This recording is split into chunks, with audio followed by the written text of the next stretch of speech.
मी धाराशिव लोकसभा मतदारसंघाचा खासदार ह्या नात्यानं लोकसभेचं अधिवेशन आता 1 तारखेपासून चालू झालंय आणि त्याच्या 21 दिवस पूर्वी आपल्या धाराशिव लोकसभा मतदारसंघामध्ये जी प्रचंड प्रमाणात पुरामुळे शेतकऱ्याच्या शेतीचं नुकसान झालं होतं, त्याच्या अनुषंगाने एक तारांकित प्रश्न त्या ठिकाणी मी लोकसभेच्या सचिवालयाला, म्हणजे अधिवेशन 1 तारखेपासून सुरू झालंय पण त्याच्या 21 दिवसापूर्वी मी त्या ठिकाणी तारांकित प्रश्न लोकसभा सचिवालयाला विचारला होता की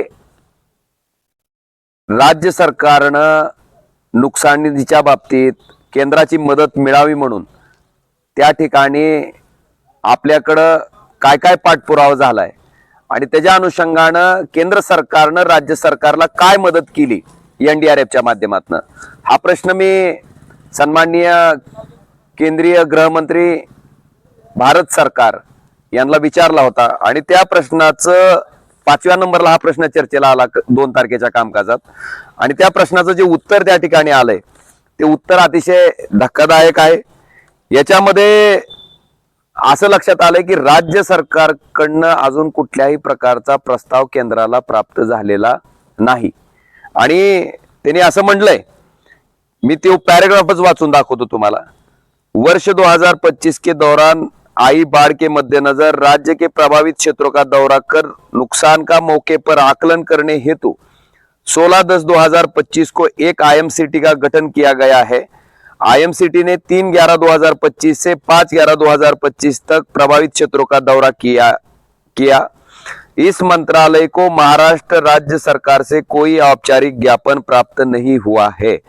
आईएमसीटी की रिपोर्ट और राज्य सरकार के ज्ञापन के आधार पर स्थापित प्रक्रिया के अनुसार एनडीआरएफ से अतिरिक्त वित्तीय सहायता पर विचार किया जाता है।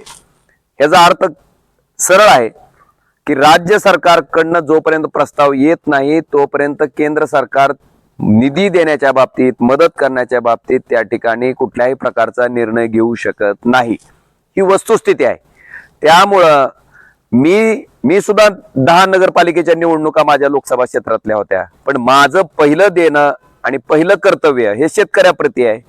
ज्या लोकांचं मी प्रतिनिधित्व करतोय त्या लोकांचं सुखदुःख, त्या लोकांच्या व्यथा, त्या लोकांच्या अडचणी, त्या लोकांचा आवाज बनून मी त्या ठिकाणी केंद्र सरकारकडे मागणी करणं माझं कर्तव्य होतं आणि त्या अनुषंगाने मी तारांकित प्रश्न टाकला।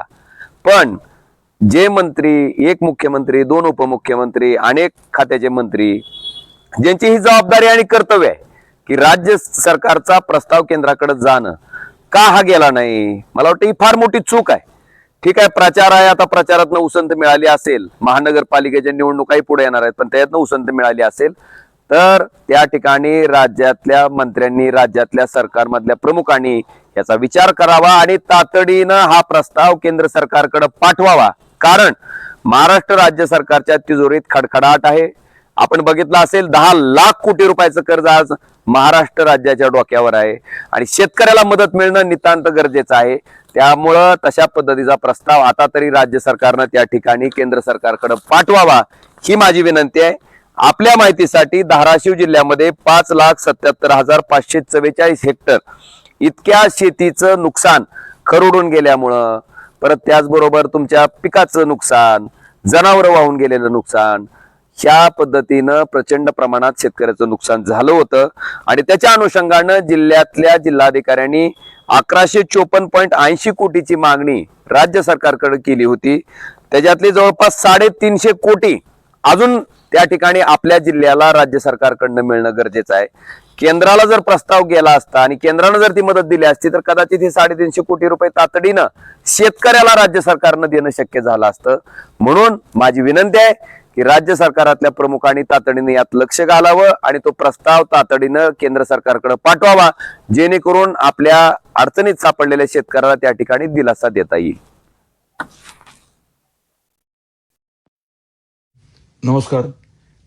विरोधातील लोकप्रतिनिधी आपल्या अतिवृष्टीच्या अनुदानाबाबत काही चुकीची माहिती, अर्धवट माहिती पसरवत आहेत। त्यामुळे वास्तव आपल्या समोर मांडण्यासाठी आताचा हा फेसबुक लाईव्ह आहे। आपल्या महायुती सरकारने, आदरणीय देवेंद्रजी फडणवीस साहेबांनी आणि दोन्ही उपमुख्यमंत्री महोदयांनी महाराष्ट्राचा दौरा करून अतिवृष्टीच्या काळामध्ये जो शब्द दिला होता की अभूतपूर्व असं नुकसान झालंय आणि त्या अनुषंगाने आम्ही मदत करू एसडीआरएफ एनडीआरएफच्या निकषाच्या पलीकडे जाऊन हे वास्तव जे आहे ते आपल्यासमोर येणं गरजेचं आहे. साधारण 20,000 कोटी एवढी रक्कम देण्याच्या बाबतीत ठरलं होतं. राज्य सरकारने केंद्राकडनं पैसे आले किंवा नाही आले तरीही मदत करायचं जाहीर केलं होतं. या मदतीमध्ये एसडीआरएफ एनडीआरएफची मदत तर आहेच आणि त्याच्या पलीकडे जाऊन रबीच्या हंगामाच्या अनुषंगाने बियाणासाठी आणि इतर बाबींसाठी इतर निविष्ठांसाठी साधारण 10,000 रुपये हेक्टरी ही मदत करायचं देखील ठरलं होतं. तर ही अनुदानाची रक्कम अंदाजे 20,000 कोटीपेक्षा थोडी जास्त आहे. त्यापैकी 14,000 कोटीपेक्षा जास्त रक्कम ही प्रत्यक्षात शेतकऱ्यांच्या खात्यावरती जमा झाली आहे. आता हे जे लोकप्रतिनिधी आहेत ते आपल्या आपल्या जिल्ह्याची माहिती न घेता किती हजार कोटी आलेत याची माहिती न घेता काही गोष्टी बोलतायत. त्यामुळे माझी सर्वांना विनंती आहे की आपल्या आपल्या जिल्ह्यामध्ये किती पैसे येणं अपेक्षित होतं एसडीआरएफ एनडीआरएफचे निकष आणि हे अधिकचे 10,000 आणि त्या तुलनेत किती पैसे आलेत हे समजून घ्यावं. 20,000 कोटीपैकी मी म्हटल्याप्रमाणे साधारण 14,000 कोटी रुपये हे वितरित झालेत आणि ज्या त्या शेतकऱ्यांच्या खात्यावरती हे 14,000 कोटी रुपये आलेले आहेत.